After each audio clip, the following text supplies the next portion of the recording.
Hi hello అందరికీ నమస్కారం అండి. శాండీ బ్లాగ్ స్వాగతం. సండే రోజు బ్లాగ్ అనమాట. సండే రోజు స్పెషల్ ఏంటంటే చికెన్ కర్రీలో ఏమంత స్పెషల్ ఉందిలే పెద్దగా చూపిస్తున్నాం అని అనుకోవద్దు.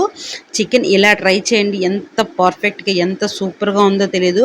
అచ్చు మనకు రెస్టారెంట్ స్టైల్లోనే వచ్చిందనమాట. అంత పర్ఫెక్ట్గా వచ్చింది. నేను ట్రై చేశాను. ఫస్ట్ టైం ట్రై చేసినా చాలా పర్ఫెక్ట్గా వచ్చింది. అలాగే ఇంకో రెసిపీ ఈరోజు ఏంటంటే కూల్ కేక్ అనమాట. పిల్లలకి పెద్దవాళ్ళకి ఎంతో ఇష్టమైన కూల్ కేక్ నోట్లో పెట్టుకుంటే కరిగిపోద్దండి. అంత సాఫ్ట్గా అంత బాగా వచ్చింది. అంటే నేను అంత పర్ఫెక్ట్గా వస్తుంది అనేసి నేను ఎక్స్పెక్ట్ చేయలేదు. అలాగే యూట్యూబ్లో వీడియోస్ చూస్తూ అది ట్రై చేశాను. చాలా బాగా వచ్చింది.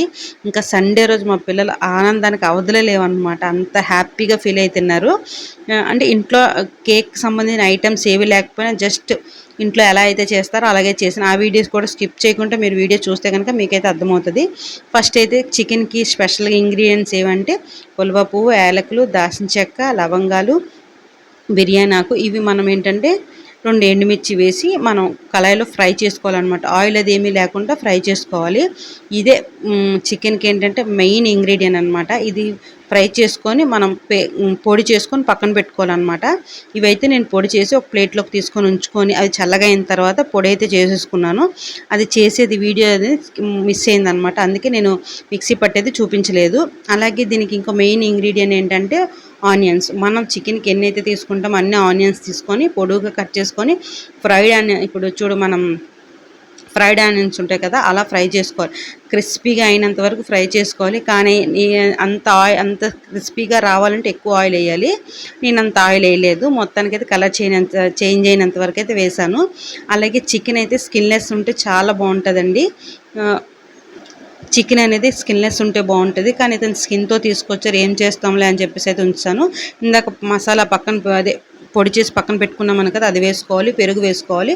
కొంచెం పీసెస్ పెద్దగానే ఉంచండి, ఎందుకంటే చిన్నగా వేస్తే చెదిరిపోతాయి అన్నమాట, చిన్న చిన్న ముక్కలు అయితే. ఇంకా ఫ్రైడ్ ఆనియన్స్ కాస్త ఇలా పొడిలా అవ్వాలి. కానీ నాకు పొడి అయితే అవ్వలేదు. అంటే కొంచెం వేడిగా ఉన్నప్పుడే చేయాలి. నేను కాస్త బాగా చల్లగా అయిపోయిన తర్వాత చేయడం వల్ల పేస్ట్ అయిపోయింది అనమాట. ఇలా అయినా పర్లేదు, టేస్ట్ చాలా పర్ఫెక్ట్గా వచ్చింది. ఆనియన్స్ పేస్ట్ వేసుకున్న తర్వాత అలాగే అల్లం వెల్లుల్లి పేస్ట్ కూడా వేసుకోవాలి. మనకి చికెన్కి ఎంతైతే సరిపోతుందో అంత అల్లం వెల్లుల్లి పేస్ట్ వేసుకోవాలి. అది వేసుకున్న తర్వాత ఇందులోకి కొంచెం పెరుగు కూడా వేసుకోవాలి. అందులోకి కొంచెం తగినంత సాల్టు, కారం, గరం మసాలా, ధనియాల పొడి, జీలకర్ర పొడి, టమాటా ప్యూరీ, టమాటా పేస్ట్ కూడా వేసుకోవాలి. అల్లం వెల్లుల్లి పేస్టు, చికెన్ మసాలా అన్నీ చెప్పాను కదా, మరొకసారి అయితే చెప్తున్నాను చూడండి. అన్నిన్న పెరుగు, మనం ఇందాక పక్కన పెట్టుకున్నాం కదా మసాలాలన్నీ పొడి చేసి పెట్టుకున్నాం కదా, పొడి, ఆనియన్స్ పేస్టు, అలాగే అల్లం వెల్లుల్లి పేస్టు, టమాటా ప్యూరీ, సాల్టు, కారం, కొంచెం గరం మసాలా, చికెన్ మసాలా, ధనియాల పొడి, జీలకర్ర పొడి. వీలుంటే జీలకర్ర పొడి వేయచ్చు. నేనైతే జీలకర్ర పొడి వేయలేదు. పసుపు, ఇవన్నీ వేసుకొని ఈ పెరుగు అది వేసి బాగా కలుపుకోవాలండి. కలుపుకున్న తర్వాత అంటే మొత్తం అంత మసాలా అంతా చికెన్కి పట్టినంత వరకు అంత నీట్గా మనం కలుపుకోవాలి. స్టైల్గా స్పూన్తో కలుపుతాము అంటే అది కలవదు. ఎందుకంటే కొంచెం క్వాంటిటీ ఎక్కువ చికెన్ ఉంది కాబట్టి. నేనైతే స్పూన్తో అయితే అస్సలు, మన నాన్ వెజ్ ఏది కూడా స్పూన్తో కలిపి అంతగా కలదండి. చేపలైనా చికెన్ అయినా ఏదైనా చేయితో నీట్గా కలుపుకుంటేనే బాగా పడుతుంది అనమాట ముక్కలకి. లేదంటే కొన్నిటికి పడుతుంది, కొన్నిటికి పట్టకుండా అంత బాగా అనిపించదు. నేనైతే మీరు అనుకోవచ్చు చేయి వాడేస్తున్నాను, అంత చేయితో కలిపేస్తున్నాను అని చెప్పేసి. అంత స్టైల్ వ్యవహారం అయితే నేను చేయను. మ్యాక్సిమం అంటే ఇలాంటి పెద్ద పెద్ద కొంచెం కష్టమైన రెసిపీస్ కన్నిటికుని నేను చెయ్యే వాడతాను. స్పూన్తో కలుపుకొని అంత స్టైల్గా అయితే చేసే అలవాటు అయితే నాకు లేదనమాట. చేపలకి మీరు చాలా వీడియోలో చూస్తారు, చేపలకైనా అలా చేస్తాను, చికెన్కైనా ఏదానికైనా ఆల్మోస్ట్ అలాగే చేస్తాను. ఎక్కువగా చికెన్కి ఎక్కువగా నేను ప్రిఫరెన్స్ ఇస్తాను. ఏంటి అంటే ఆచి చికెన్ మసాలా, అది వేసుకొని చేస్తే చికెన్ చాలా బాగుంటుందండి. మనం ప్రత్యేకించి ఏ మసాలా వేయక్కర్లేదు. చూసారు కదా ఎంత చికెన్ మనం ఇలా కలుపుకుంటే పీస్కి నీట్గా ఉప్పు కారం అనేది పడుతుంది. అదే కాకుండా మనం స్పూన్తో కానీ గరిటెతో కానీ దేంతో కలిపినా అంతగా పట్టదనమాట. ప్రతిదానికి బాగా నీట్గా పడుతుంది. ఇలా బాగా కలుపుకొని మనమైతే ఒక పావు గంట సేపు పక్కన పెట్టుకోవాలి. ఫ్రిడ్జ్లో పెట్టాల్సిన అవసరం లేదు, పక్కన పెట్టుకుంటే సరిపోతుంది.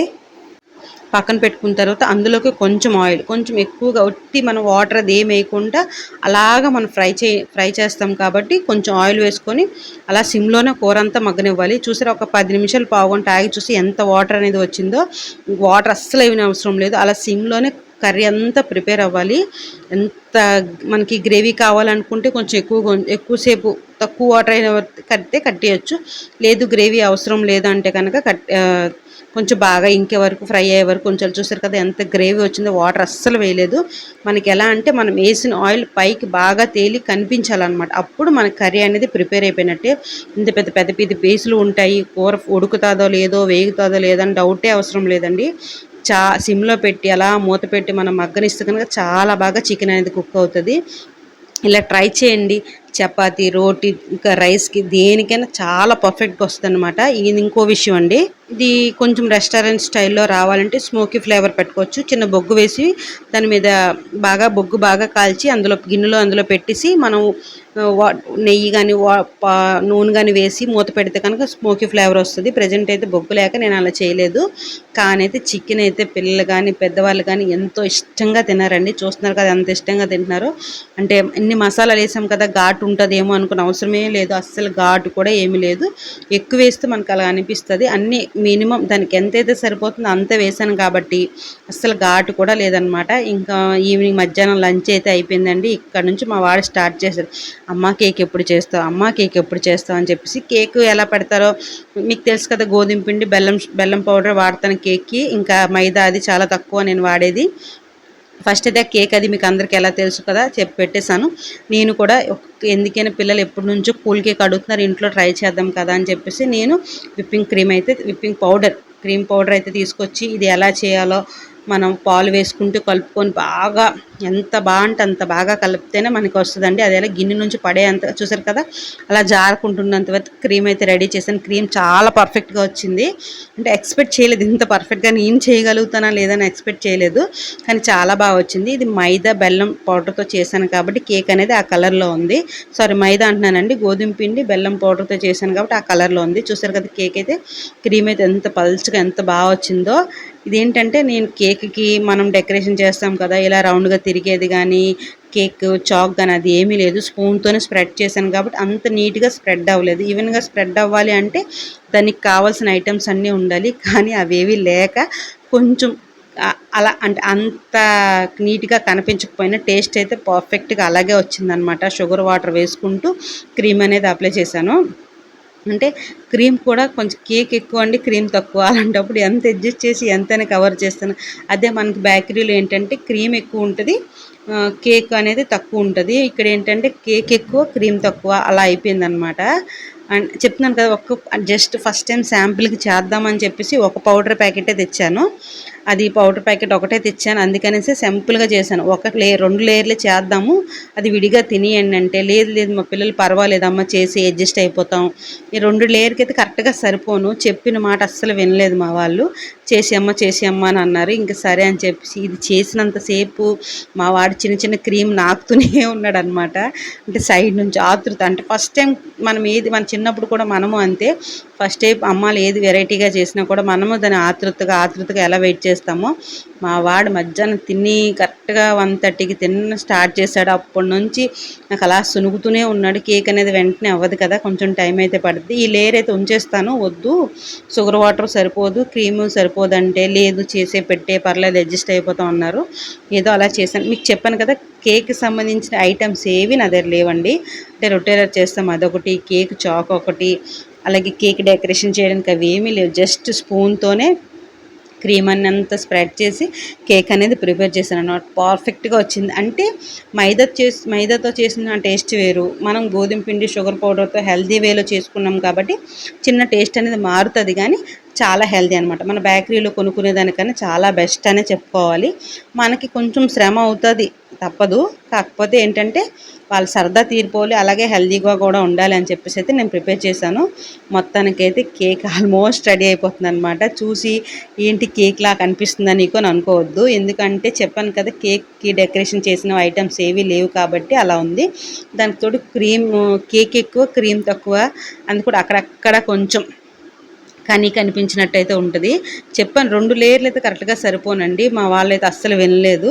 ఇంకా మొత్తం డెకరేషన్ అయిన తర్వాత మీకైతే చూపిస్తాను. మొత్తంగా ఇలా ఈవెన్‌గా స్ప్రెడ్ చేసుకున్నాననమాట. స్పూన్‌తోని అదంతా డెకరేషన్ చేస్తాను క్రీమ్ అది. జస్ట్ వీడియో వరకు ఉండాలి కదా అని చెప్పేసి జెమ్స్ అయితే ఇంట్లో ఒక 2 ప్యాకెట్స్ ఎప్పుడో మా వాడు తిని ఉంటే అవైతే ఏసి డెకరేషన్ చేశాను. ఈలోపు కేక్‌తోని ఒక్కొక్కళ్ళు సెల్ఫీలు, ఫొటోస్ ఇవన్నీ అవుతున్నాయండి. మా వాడు తీసుకున్నాడు కానీ కేక్ ఎక్కడ జారిపెడతాడని చెప్పేసి ఫోటో తీసినట్టు పెట్టి తీసేసాననమాట. ఒక 5 మినిట్స్ ఒక పావు గంట సేపు కేక్ అనేది ఫ్రిడ్జ్‌లో పెట్టి అదైతే కట్ చేశాను. ఎంత బాగా వచ్చిందండి కేక్ అండి. చాలా పర్ఫెక్ట్‌గా వచ్చింది. అంటే ఇంత బాగా వస్తుందని నేను ఎక్స్‌పెక్ట్ చేయలేదనమాట. అంత పర్ఫెక్ట్‌గా వచ్చింది. కేక్ అయితే ఎంతో ఇష్టంగా పిల్లలు తిన్నారండి. ఫస్ట్ టైం ట్రై చేసినా చాలా బాగా పర్ఫెక్ట్‌గా వచ్చింది. ఇంక పిల్లల కేక్ అయితే ఈవినింగ్ స్నాక్స్ కింద అవే ఇచ్చేసాను. మా వాడు ఆనందం చూడండి. ఇంకా ఈలోపు మరుసటి రోజు అలాగే సోమవారం మారావటని చెప్పేసి ఇంకా తులసమ్మ కాటికి డెకరేషన్లు అవి చేస్తున్నాననమాట. తులసమ్మ డెకరేషన్ అయిపోయింది. ఇంకా ఈవినింగ్ టిఫిన్ కోసం అని చెప్పేసి దోస రుబ్బు వేశాను. అత్తగారులు ఉన్నారు కదా, ఇంకా ఒక పూట చికెన్ అది చేశాను, ఇంకో పూట దోశలు అయితే వేశాను. దోశలు వేస్తూ ఇంకా ఈలోపు అన్ని దేవుడి సామాన్లు కానీ ఇవన్నీ ఎత్తి పెట్టుకుందాం అని చెప్పేసి ఒక్కొక్కటి రెడీ చేస్తాను. అంటే ఈ కళ ఏంటంటే దోశలు వేడెక్కగానే ఒక్కసారి కళ వేడెక్కిందంటే ఇద్దరికి ఒకసారి టిఫిన్ ఇవ్వచ్చండి. అంత ఫాస్ట్‌గా అవుతాయన్నమాట. ఇంకా అందరూ ఎటోలటైతే పడుకుని పోయారు. ఇల్లది మాపు అది నీట్‌గా పెట్టేశాను. ఇంక ఇల్లది మాపు నీట్‌గా పెట్టేయడం వల్ల అత్తగారు వాళ్ళందరూ పడుకుని పోయారు. ఇంక ఇతని కోసం నేను వెయిటింగ్ అనమాట. అప్పటికి ఎంత అయింది, దగ్గర దగ్గర 10 ఇలాగ అయ్యుంటది.